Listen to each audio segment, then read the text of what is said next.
Welcome to your new Orbit home. In this video, we'll be finding out how to reduce the risk of drain blockages in the home. Reducing the risk of blockages in your home is important and can be helped by a few simple tips. 1. Use a plug hole strainer. This fits over a plug hole and catches hair, food particles, and other debris before they can block the drain. 2. Avoid disposing of cooking grease in the kitchen sink. Cooking grease can solidify and harden in the pipes, causing blockages.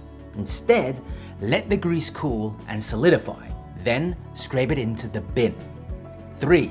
Never flush non-toilet paper products down the toilet. Toilet paper is designed to dissolve in water, but other products like wipes, nappies, and hygiene products are very likely to cause blockages.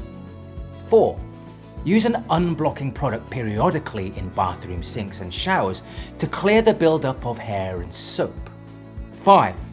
You can easily clear some blockages with a plunger. It's your responsibility to clear any blockages with a suitable tool, or for more serious blockages, contact a drainage professional. Thanks for watching. If you have any further questions, please contact our customer care team.